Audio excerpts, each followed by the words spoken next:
Hello, African Confessions. I am back with another episode. There is a message that I want to share with you guys. The message reads like this. Hello, my brother. How are you? Can you please post my story as hidden identity? So, I fell in love with this guy. But me and this guy, we met on Facebook, and that guy then proposed love to me, and I agreed. Yes, I had fallen in love with him also. This guy, he was from Mozambique. The time that we started dating, it was in 2019. So we dated, but over the phone. We used to speak for a very long time, and each and every time that we'll be speaking on the phone, we will be sharing the problems that we were encountering in our countries. So last year, it was somewhere around May. It was my birthday. So I said to him, baby, what are you going to do for my birthday? Because I just wanted a cake, at least so that I can celebrate my birthday. Then he said to me, instead of me buying you something like a simple cake, how about if I book a plane ticket for you so that you can travel from your country, then you can come here to Mozambique, because it has been a long time. We have been dating over the phone. We need to see each other face to face. I was so excited. Like, for me, it was going to be the first time that I'll ever get on a plane. So he bought a plane ticket for me, then he sent it to me. Then I boarded the plane to Mozambique. When I arrived in Mozambique, his family was so friendly towards me, and the way that they accepted me into the family, I was so excited, and I fell more in love with that guy. So I stayed about 3 days, and I was staying with his elder brother's wife, and she was a friendly woman. Then on the 4th day, we had to go to the villages so that I can meet my boyfriend's mother and father, so that at least they can bless us in our relationship.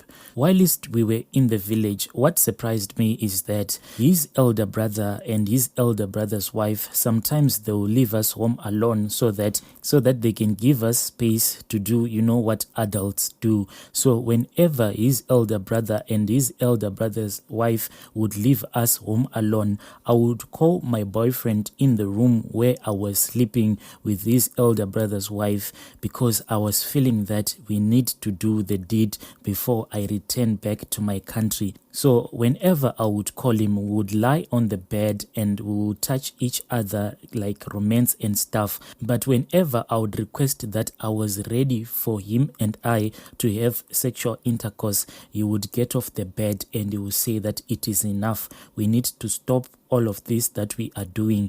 And his reason that he would give me was that in his culture, it was not allowed for unmarried people to have sexual intercourse. So he would just leave me in that room alone. After that incident had happened, then my boyfriend took me to this other village where he told me that the rest of his extended family were staying. When we arrived in that village, everyone was so excited. Throughout the evening, everyone was celebrating, and it was a joyous celebration. Then early in the morning, there was this other sister of my boyfriend. She came in the room where I was sleeping. Then she said I had to follow her. So I followed her into her bedroom. When we got into her bedroom, we sat down and we spoke for more than 2 hours. We were just having a general discussion. When the evening came, we slept. Then there was this ritual celebration that was supposed to be done. People were dancing and drinking traditional beer. It was somewhere around 4 a.m. in the morning. That is when my boyfriend's elder sister came. Then she told me that she wanted to go with me to this other house so that we can meet up with those people. So me and my sister-in-law, we went there. Then we started speaking along the way. We were just having a general discussion about life, but she was more interested in what I was doing back in my country, if I was working or not. Then I told her that no, I was not working. I actually had people that were working for me, and I told her that I was a successful businesswoman. So as we were talking, then she said that since you are a successful businesswoman, I want you to speak with your mother-in-law. So after visiting those people that my sister-in-law wanted me to meet, we went back and I sat down with my mother-in-law and we started talking. She was really interested in the kind of a business that I was doing back in my country, and at that time it was only me and my mother-in-law. There was no one else in that room. As we were speaking, she asked me what kind of a business I was doing. I felt free because she was a friendly woman. I told her the kind of a business that I was doing back in my country and also the challenges that I was facing as a woman who was running this kind of a business. Then she said to me, my daughter-in-law, I know that you are very intelligent and you are going to achieve anything that you want in this world, but I want you to be clever. I want you to become a clever daughter-in-law.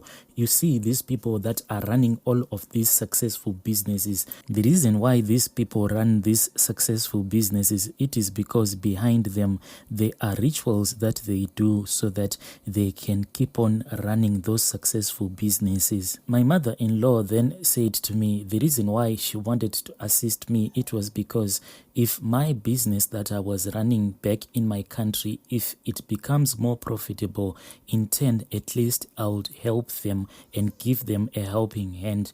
All this whilst I had been talking with my boyfriend, whilst I was back in my home country, I didn't know that everything that I had been telling him, like the problems that I was facing whenever I was running my business, he was then telling his mother. It seemed like my mother-in-law knew more about my life more than I knew my boyfriend's life. So my mother-in-law then went with me almost next door to the place where we were. There was this traditional healer. When we went there, we started the consultation. That traditional healer then gave me a stick, but this stick, it was more like a flower, but it was like those artificial flowers. This flower, it was so shiny, it was beautiful. The more that I looked at this flower, the more that I realized that I had never seen anything beautiful as artificial as it was. It was just stunning and beautiful. It was a shiny flower. So when they gave me that flower, they told me that when I returned back to my home country, I should not keep it as a secret from people that I was staying with in my house. I should tell them that this flower is supposed to be placed all the times, either on top of the fridge or on top of the display. I had to do this. So I stayed in Mozambique for about a week. Then I returned back to my home country. As I was leaving Mozambique, my boyfriend said to me, you should never make a mistake. Make sure that when you arrive back in your home country, place this flower either on top of the fridge or on top of the display. So I came back to my home country, then I continued running my small business and everything was going according to plan. Then that boyfriend of mine, whom I had left back in Mozambique, he called me and he told me that he wanted to see me. This was in October. When my boyfriend came, we stayed together for about 2 weeks. Everything was going according to plan. Then that traditional healer that had helped me whilst I was in Mozambique called me and he told me that it was high time that I bought a car. And he told me that if I was going to buy a car, I had to buy a car that was black in color, and that was the one that I was supposed to buy. And I said it is okay. I was going to buy that car in December, but he told me that I had to return back to Mozambique so that I can renew my vows, and I had to renew my flower, and there were some rituals that were supposed to be done on that flower, but I had to do this before I purchased that car. Finally, the time for me to travel back to Mozambique came, and I had to go back so that that artificial flower that I had, the power in that flour, it had to be renewed. But when I went back to Mozambique this time, I had a lot of people with me. There were people also that were going to Mozambique. They had some rituals that they wanted to be done there. When we arrived in Mozambique, some of the people that I was with, they were given some roots, and some of them, they were told that the roots that they were given, they had to find a container, then fill up a container with water, then put the roots that they were given into that container, and they were given an instruction that no matter what, they have to make sure that container will never run dry. Water should always be there in that container. As for me, that traditional healer told me that when I arrived back in my home country, I had to buy a brand new pillowcase, a new one. When I arrived back in my country, that is exactly what I did. I bought a new pillow, and in that pillowcase, I placed the roots that I had been given whilst I was in Mozambique. As I did that, things were going very well. I opened a few businesses, but they were just small businesses, but everything was running perfect for me. Now, the problem is that I don't have any feeling for my Mozambican boyfriend anymore. I don't understand what is going on with me. Right now, what is going on in my life is that I am not attracted to men anymore. Even if I try so hard to get attracted to men, the feelings are just gone.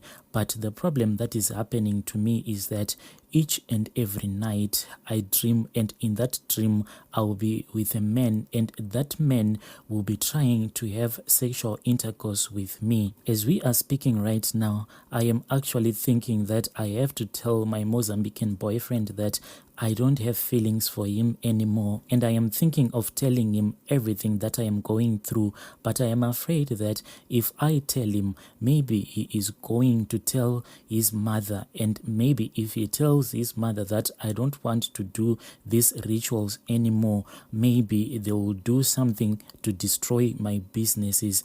Please help me, brothers and sisters. Should I tell my Mozambican boyfriend everything that I am going through, or should I just keep quiet? If there is anyone who can help me to throw away this artificial flower and all of these roots that I have in my house, if there is anyone, please assist me. So that traditional healer that helped me whilst I was in Mozambique, I heard that now he was in Cape Town. But when I tried speaking with him over the phone, he just said that he can't help me anymore. I don't have any joy in my life. I regret the time that I had my small business, as struggling as I was, but there was happiness in my heart. Dear listeners, right there was a message that was forwarded to me by Anonymous. Then our admins had to give us that translation, hoping that you were able to understand that confession. Let us meet again in the following episode.